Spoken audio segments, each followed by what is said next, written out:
Welcome back to NextaudiobookShorts. Procrastination is not a flaw in your character. It is a flaw in your system. It is the sophisticated sabotage of your future legacy by a brain wired for ancient survival. Most people view procrastination as laziness.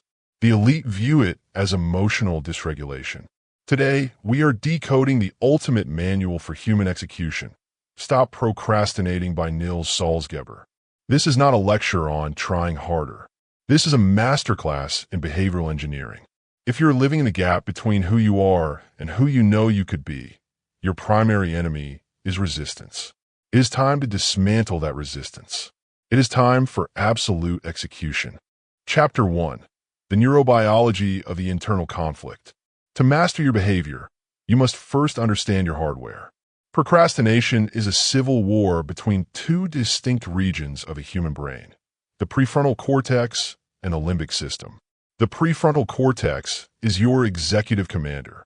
It handles logic, long-term planning, and the vision of your future empire. It is the newest part of the brain, a thin layer of gray matter that allows us to imagine a future and work toward it. Conversely, the limbic system is your inner monkey, an ancient, powerful structure that cares only about immediate comfort, safety, and dopamine. Procrastination occurs when the limbic system successfully hijacks the prefrontal cortex. The monkey perceives a difficult task, writing a proposal, making a cold call, or starting a workout, as a threat to its immediate comfort. It triggers a flight response, leading you to seek safety in trivial distractions like social media or busy work. The elite do not fight the monkey. You cannot defeat 50 million years of evolution with raw willpower. Instead, they outsmart it through environmental design. They lower the perceived threat of the task until the monkey no longer feels the need to flee. They treat their brain as a biological machine that must be calibrated, not a moral judge that must be punished. Chapter 2. The Physics of Activation Energy and the 5-Minute Rule. In the world of high performance, the hardest part of any task is the transition from rest to motion. This is the principle of activation energy. Just as a chemical reaction requires a specific amount of heat to begin, a human task requires a specific amount of mental startup cost. The common man looks at the whole mountain and freezes. They see the 500-page book or the 12-month project, and their brain shuts down under the weight of the complexity. The elite utilize the 5-minute rule. By telling yourself, I will only work on this for 5 minutes, and then I have the sovereign right to quit, you reduce the activation energy requirement to a level the limbic system finds acceptable. You bypass the brain's amygdala hijack. Once you cross that 5-minute threshold, the physics of momentum take over. Static friction is always greater than kinetic friction. Once you are in motion, the brain shifts from avoidance mode to execution mode.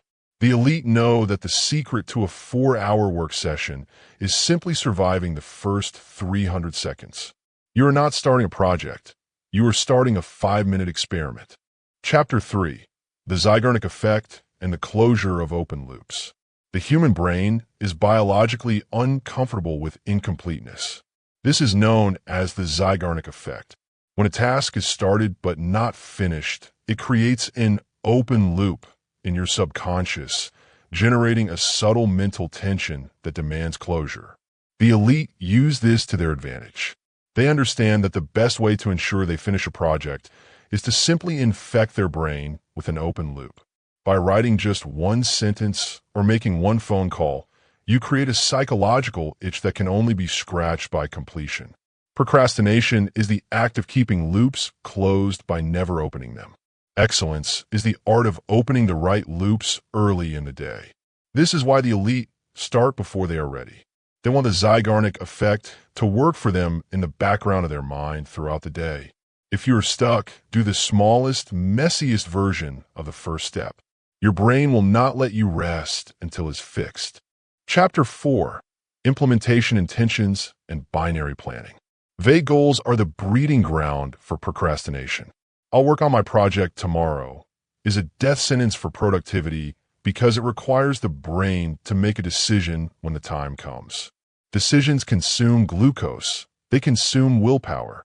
The elite use implementation intentions, a high-precision planning tool that removes the need for decision-making entirely. The formula is binary. If situation, then action. For example, if it is 9 a.m. and I am at my desk, then I will open the financial report. By pre-deciding the behavior, you conserve your decision capital. When the moment arrives, you don't have to feel like it. You simply execute the program. The elite don't rely on motivation. They rely on automated response. They have a pre-written script for their day, leaving no room for the limbic system to negotiate for comfort. You are the programmer. Your body is the hardware. Chapter 5. The Perfectionism Trap and Strategic Imperfection. Perfectionism is procrastination in a tuxedo. It is a sophisticated fear of failure that prevents the start. The common man believes that quality is a reason to wait. They believe they are being meticulous, but they are actually being paralyzed. The elite know that done is better than perfect. They embrace strategic imperfection. They give themselves permission to create a garbage first draft. By lowering the barrier to entry, they eliminate the performance anxiety that triggers the limbic system's retreat. High performance is an iterative process. You cannot improve what does not exist. The elite launch, then they optimize. They publish, then they edit. They build, then they polish. They understand that the first step is always messy, and they're comfortable with that mess because they know it is the only path to mastery. Excellence is a refinement process, not a starting point. Chapter 6. Parkinson's Law and the Architecture of Constraints. Work expands to fill the time available for its completion. This is Parkinson's Law. If you give yourself a week to finish a task, it will take a week. If you give yourself 2 hours, you will find a way to finish it in 2 hours. The elite utilize time boxing. They set aggressive, artificial deadlines for their most important work. This creates a healthy time pressure that forces the brain to ignore the trivial and focus only on the essential. It simulates a crisis, which activates a state of high-intensity focus. By restricting the time available, they force the brain to become a high-efficiency machine. They don't work long. They work deep. They understand that constraints are not prisons. They're the tracks that allow the train of productivity to reach high speeds. If you have all day, you will waste all day. If you have 60 minutes, you will dominate. Chapter 7. The Dopamine Audit and Neurochemical Sovereignty. The modern world is a dopamine minefield. Social media, notifications, and junk food provide cheap dopamine, high reward for zero effort. This ruins your brain's ability to focus on high-value dopamine, tasks like building a business or mastering a skill. The elite perform a dopamine audit. They protect their neurochemistry. They do not allow the easy wins to dull their drive for the hard wins. They practice dopamine fasting during their work blocks, ensuring that the only way to get a reward is to complete the one task. By delaying gratification, they increase the reward sensitivity of their brain. This makes the work itself feel more satisfying. The elite are not more disciplined. They're simply more neurochemically balanced. They treat their dopamine like liquid gold, not to be squandered on the trivial. Chapter 8. Social Accountability and the Cost of Inaction. Humans are social animals. We are biologically wired to care about our status within the tribe. Procrastination is often a private failure, but it is rarely a public one. We will let ourselves down, but we fear letting down the group. The elite leverage this through accountability architectures. They use commitment devices, announcing their goals to a peer, a coach, or a public audience. The fear of social shame is a more powerful motivator than the desire for personal gain. By putting their reputation on the line, they make the cost of inaction higher than the pain of the task. They create a system where they must perform to maintain their status. The elite do not trust their own willpower. They trust the pressure of the tribe to keep them in alignment. They use their ego as an engine for execution. Chapter 9. The Recovery Protocol and the Myth of the Workaholic. Procrastination is often a symptom of cognitive fatigue. When your energy is depleted, the limbic system becomes hypersensitive to any form of effort. You don't need more motivation. You need a nap. The elite understand that peak performance is a rhythmic cycle of high-intensity output, followed by strategic recovery. They don't work 14 hours a day. They work in 90-minute ultradian sprints. Between sprints, they disconnect completely. They walk, they meditate, they hydrate. This resets the prefrontal cortex and prepares the brain for the next deep work session. They manage their energy, not their time. Restid mind is al decisive mind. Alteyurd mind is al procrastinating mind. The elite treats sleep and recovery as high-stakes professional requirements, not luxuries. To win the day, you must win the rest. Chapter 10. The Sovereign Identity and the Power of I Am. The final layer of stopping procrastination is a shift in identity. You do not do what you want. You do what you are. If you identify as a procrastinator, you will always find a way to delay. You're playing a role. If you identify as an executioner, you will find a way to finish. Every time you eat the frog and finish a task, you are casting a vote for your new identity. The elite focus on the small wins because they know those wins are the evidence their brain needs to believe in the new identity. Once the identity is set, the behavior becomes automatic. You no longer try to be productive. You simply act in alignment with who you are. The sovereign mind does not negotiate with the monkey. The sovereign mind commands the day. You're the person who gets things done. Period. Chapter 11. The Architecture of the Work Environment. The elite understand that willpower is for amateurs. If you're using willpower to resist your phone, you're losing energy that should be going into your work. The environment is the invisible hand of behavior. To stop procrastinating, you must curate a sacred space for work. This is the laboratory of execution. Visual clarity. A cluttered desk creates a cluttered mind. The elite remove every object that does not serve the immediate task. Digital isolation. Phones are placed in another room. Browser tabs are limited to the essentials. Notifications are permanently disabled. Sensory anchors. The elite use specific music or scents to signal to the brain that work has begun.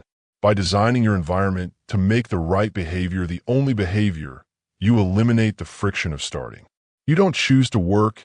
Your environment forces you to work. This is the hallmark of the sovereign mind, the mastery of space to command time.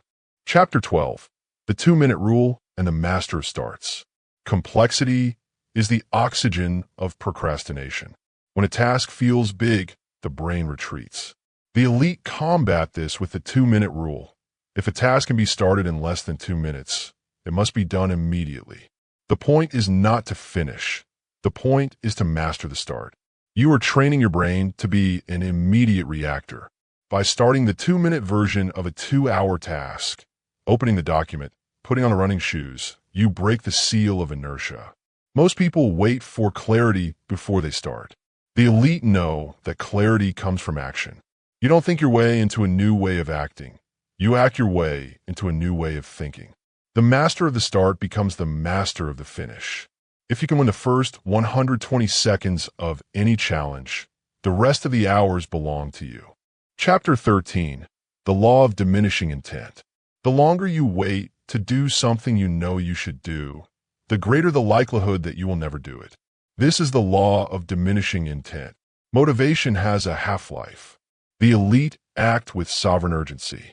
When an idea strikes or a task is assigned, they take the first physical step within seconds. They do not allow the gap of doubt to open. Doubt grows in silence and delay. By moving immediately, you outrun the inner critic. You must develop a bias for action. In a world of overthinkers, the person who simply starts is a king. High-status execution requires a refusal to ponder the what-ifs. You don't need a perfect plan. You need a moving vehicle. You can steer a moving car, but you cannot steer one that is parked. Get in gear. Move now. The sovereign decree. The era of delay is over. You have the neurobiology. You have the physics of momentum. You have the binary planning. And you have the identity of an executioner. Procrastination is a wall that only exists in the mind. Once you take the first step, the wall dissolves. You are the architect of your own results. The world does not reward those who almost started. It rewards those who finished. You have been given the blueprint for structural change. The question is no longer how. The question is when. And for the elite, the answer is always now.